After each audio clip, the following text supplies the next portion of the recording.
Welcome to Small Stories, Big Healing, where old teaching speaks softly into modern lives.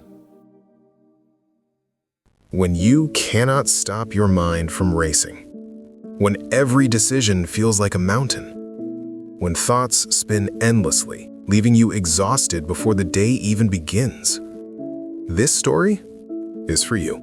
Once upon a time, in a quiet village surrounded by ancient forests, there lived a young woman named May.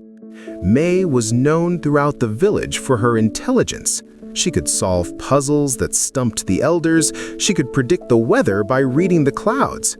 She could calculate the harvest yields before a single seed was planted. But despite her brilliant mind, May was deeply unhappy. You see, May's greatest gift had become her greatest burden. Every morning, she would wake before dawn, not from excitement, but from worry. Her mind would race through every possible problem the day might bring. What if the bread does not rise? What if the merchant cheats me? What if I say the wrong thing and offend someone? What if I make the wrong choice and ruin everything?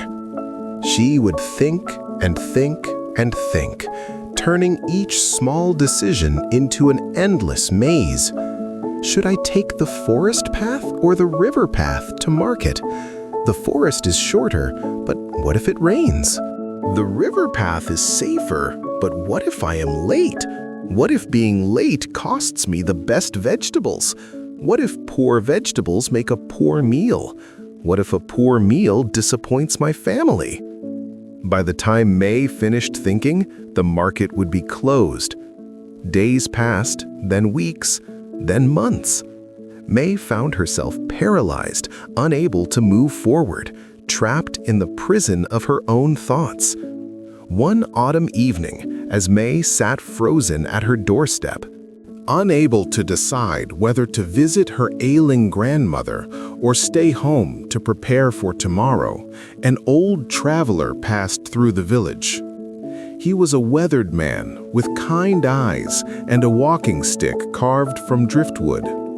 He noticed May sitting motionless, her face twisted with worry, and he stopped. "Young woman," he said gently, "you look as if you carry the weight of 1,000 futures on your shoulders." May looked up, startled. "I do," she admitted. "I cannot stop thinking. Every choice branches into 100 possibilities, and each possibility branches into 100 more. I am drowning in my own mind." The old traveler nodded slowly, as if he understood completely. "May I share something with you?" he asked. May nodded. The traveler reached into his satchel and pulled out a small, empty glass bottle. "Do you see this bottle?" he asked. "Yes," May replied. "It is empty." "Now watch," said the traveler. He walked to a nearby stream and began to fill the bottle. But instead of stopping when the bottle was full, he kept holding it under the water, letting the stream flow through it endlessly. "Tell me," he said, "how much water is in this bottle right now?" May watched the water rushing in and rushing out. "I cannot say," she answered. "It is always changing. Nothing stays." The old man smiled and pulled the bottle from the stream. He placed his thumb over the opening, trapping the water inside. "And now?" "Now it is full," May said. "Now it holds water." The traveler handed her the bottle. "Your mind," he said, "is like this bottle in the stream. When you let every thought flow through without pause, nothing settles, nothing is useful. You are left with only motion and exhaustion." He paused, letting his words sink in. "But when you choose to stop the flow, even for a moment, you capture what you need, you hold it, you can see it clearly, you can use it." May looked at the bottle in her hands, feeling its weight, seeing the stillness of the water within. "But how do I stop the flow?" she asked. My thoughts come whether I invite them or not." The traveler sat down beside her on the step. "You do not stop the thoughts themselves," he explained. "That is impossible, like trying to stop the wind. But you can choose which thoughts to hold and which to let pass. You can choose where to place your attention." He pointed to her hands holding the bottle. "Right now, in this moment, you are holding this bottle. Your hands know exactly what to do. They are not confused. They are not racing through 1,000 possibilities. They are simply here, holding." May nodded slowly. "The same is true for your mind," he continued. "When a decision sits before you, you do not need to explore every possible future.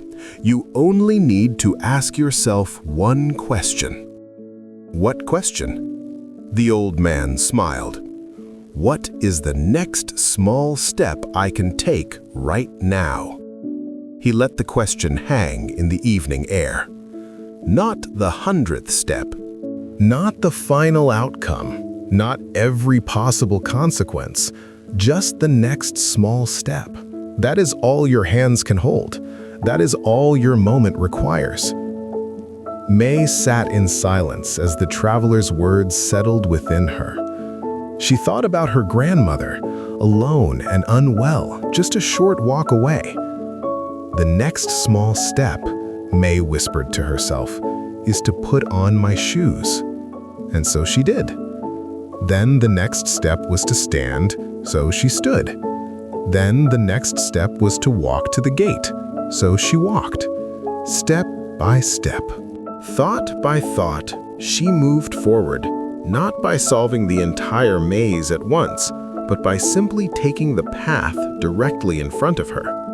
When she arrived at her grandmother's home, her grandmother smiled and said, "May, you came." "I almost did not," May admitted. "I was too busy thinking about coming to actually come." Her grandmother laughed softly. "My dear," she said, "the bridge does not need to know where the river ends. It only needs to hold this moment's crossing." From that day forward, May practiced the art of the next small step. When her mind began to race, she did not fight it. She simply asked herself, "What is the one thing I can do right now?" Not tomorrow, not next year, just now. She discovered something remarkable. The more she focused on the present step, the quieter the noise became. The 1,000 possible futures did not disappear, but they lost their power. They became whispers instead of screams. And slowly, one step at a time, May walked out of her prison. The lesson I wanted to share with you tonight is this: overthinking is not wisdom. It is a trap disguised as caution. Your mind is powerful, but power without direction becomes chaos. You do not need to see the entire staircase before you take the first step. You only need enough light for the step you are on. When you feel paralyzed by possibilities, return to this simple truth. What is the next small step I can take right now? That is all that is asked of you. That is all that is needed. The rest will unfold in its own time. If you learned something today, or if May's journey brought you even a small sense of calm, I invite you to stay connected with us. This is Small Stories, Big Healing. Short tales to soothe your heart and guide your steps. If this story should reach more people who are struggling with overthinking, please do not forget to like this video, share it with someone who might need this reminder, and comment below. What does the next small step mean to you? Your one comment may encourage someone who feels trapped in their thoughts tonight.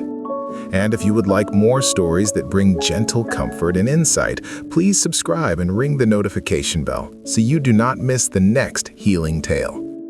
Until then, remember, you do not have to solve your entire life today. You only have to take the next small step. trust that step. It is enough. Small Stories, Big Healing will be here with another tale. Whenever your heart needs a gentle reminder,